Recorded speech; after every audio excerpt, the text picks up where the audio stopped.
anak-anak, adik-beradik, isteri atau suami. Begitu juga dengan keluarga.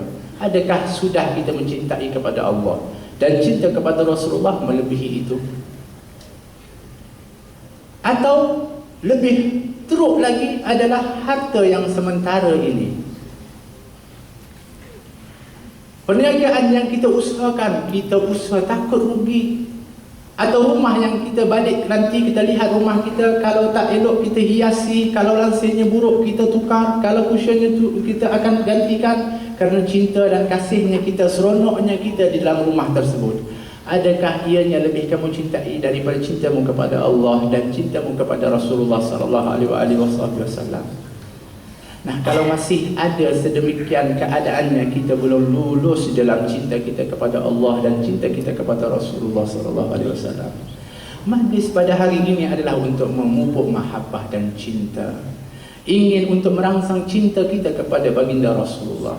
Cinta yang telah diarahkan untuk kita mencintainya oleh Allah Subhanahu wa taala. Insan yang dicintai oleh Allah Subhanahu wa taala, yang sepatutnya kita rindui adalah baginda Rasulullah sallallahu alaihi wasallam. Yang teringin untuk kita bertemu dan melihatnya adalah baginda Rasulullah sallallahu alaihi wasallam. Sehingga selawat dan salam itu adalah merupakan wasilah dan juga merupakan salah satu daripada cara untuk kita sampai kepada baginda Rasulullah sallallahu alaihi wasallam. Tinggal lagi dalam kita mengalunkan qasidah dan juga bacaan maulid, iaitu kita membaca daripada sirah sejarah baginda Rasulullah sallallahu alaihi wasallam, tidak lain adalah untuk menguatkan jiwa kita di dalam mahabbah dan kecintaan kepada baginda Rasulullah sallallahu alaihi wasallam. Sehingga lahirlah generasi-generasi seperti para sahabat yang mabuk cinta dengan baginda Rasulullah sallallahu alaihi wasallam. Mabuk cinta mereka itu sehingga mereka sanggup untuk mengorbankan nyawa mereka demi cinta mereka kepada baginda Rasulullah sallallahu alaihi wasallam. Bayangkan bagaimana mereka itu betul-betul cinta. Tak ada sesuatu pun yang paling mereka cintai daripada kalangan makhluk itu berbanding baginda Rasulullah. Sehingga akan disebutkan Sayyidina Thawban ketika mana bertemu dengan Nabi dalam keadaan tubuhnya yang kurus dan pucat. Ketika itu baginda Rasulullah mengatakan, "Wahai Thawban, kenapa keadaanmu demikian?" Kata Thawban, "Mahabbatuka ya Rasulullah. Ini semua kerana cintaku kepadamu ya Rasulullah. Kerana kalau di dunia ini aku cinta dan rindu kepadamu ya Rasulullah, aku akan segera, walaupun aku di mana berada, di rumah, di pasar dan bagaimanapun, kalau aku rindu akan segera datang untuk melihat wajahmu ya Rasulullah. Tapi kalau sekiranya aku fikirkan adalah nanti di akhirat, bagaimanakah aku ini akan berada di akhirat? Kalaupun ditakdirkan oleh Allah aku akan masuk ke dalam syurga, tetapi ketika itu pasti syurgaku tidak setinggi syurgamu ya Rasulullah. Kedudukan syurgaku adalah pasti akan bawah daripadamu ya Rasulullah.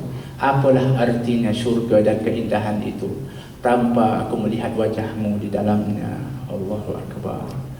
Nah, cintanya luar biasa sehingga mencintai lebih dari segala-galanya, bahkan syurga sekalipun cintanya kepada Rasulullah. Tapi kalau sekiranya ditakdirkan oleh Allah masuk ke dalam neraka, pasti sama sekali aku tidak akan dapat memandang akan keindahan wajahmu. Baginda Rasulullah ketika itu terdiam, nak jawab syurga ini milik Allah Subhanahu wa taala. Namun Allah Subhanahu wa taala melihat kepada hati yang penuh dengan kecintaan itu, sehingga turun firman Allah, "Wa may yuti'illahu wa rasul wa ulaika ma'al ladzina an'ama Allahu 'alaihim minan nabiyyin was-siddiqin wasyuhada'i was-salihin."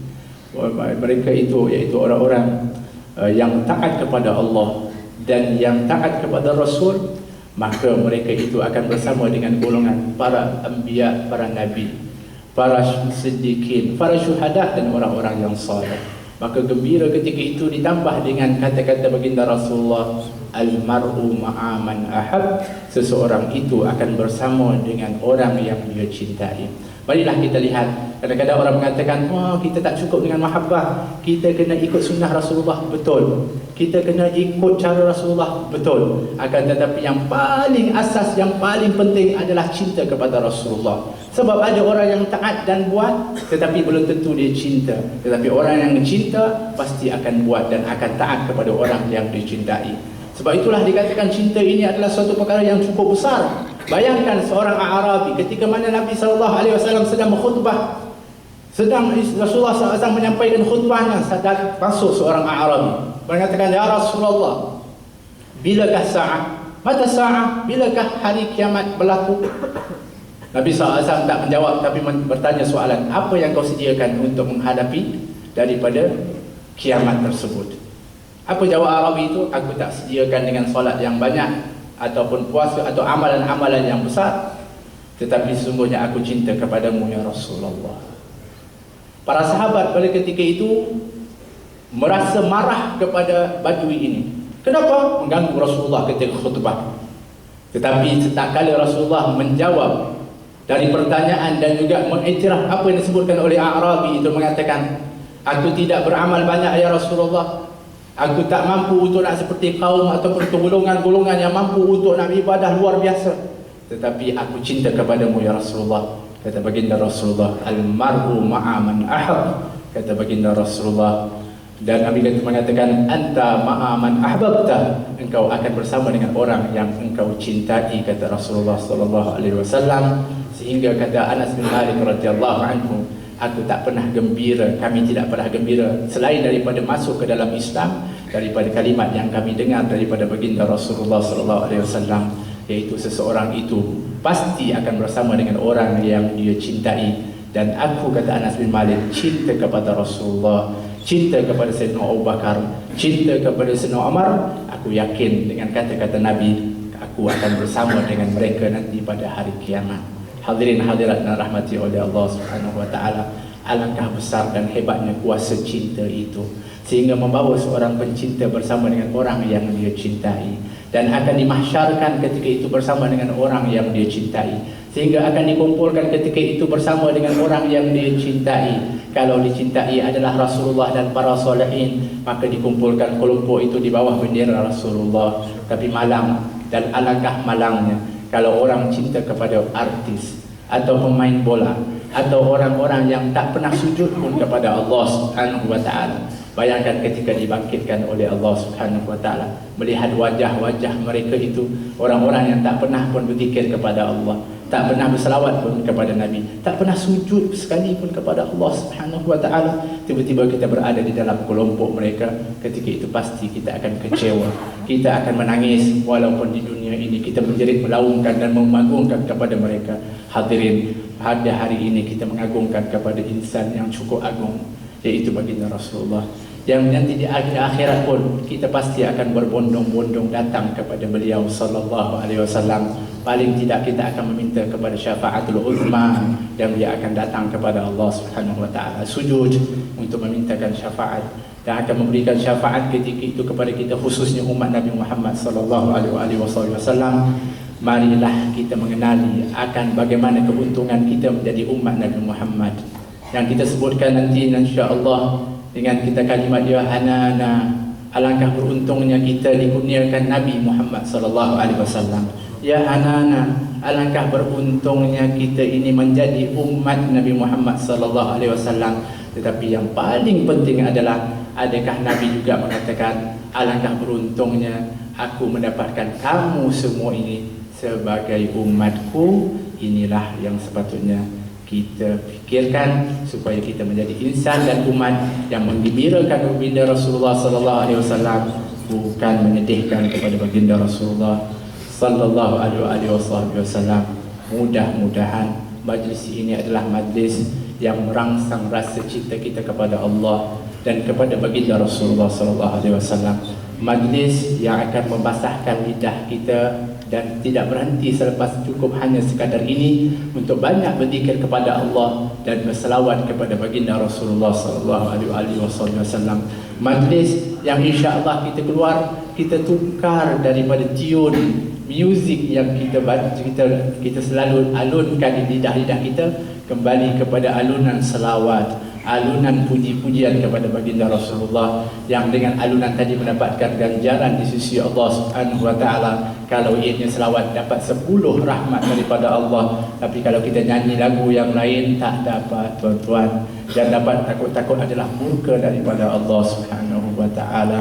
Marilah juga dalam majlis seperti ini kita berdoa kepada Allah. Mudah-mudahan segala hajat kita ditunaikan oleh Allah Subhanahu wa taala. Dikarenakan dalam sebuah hadis baginda Rasulullah SAW, hadis kursi, di antara laporan yang akan dilaporkan oleh para malaikat kepada Allah Subhanahu wa taala dan disoal oleh Allah, apakah yang diminta oleh hamba-hambaku? Maka di antaranya dijawab oleh malaikat, mereka minta pun syurgamu ya Allah. Apa yang mereka minta lindung? Mereka minta lindung daripada neraka-Mu ya Allah.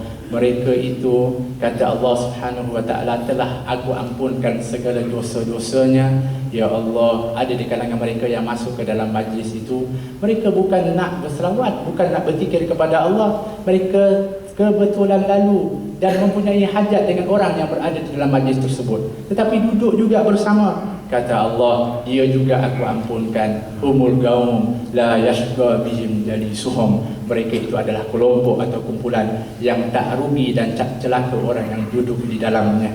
Alhamdulillah kita dipilih oleh Allah. Hajat-hajat kita mudah-mudahan dikabulkan oleh Allah Subhanahu wa taala.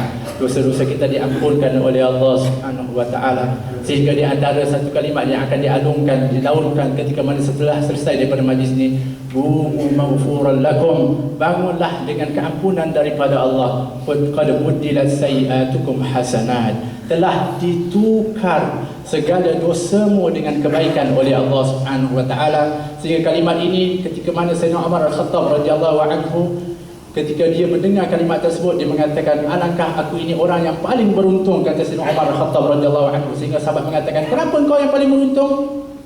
Kami pun nak beruntung juga, kata Sayyidina Umar. Di kalangan kamu itu aku yang paling banyak dosa.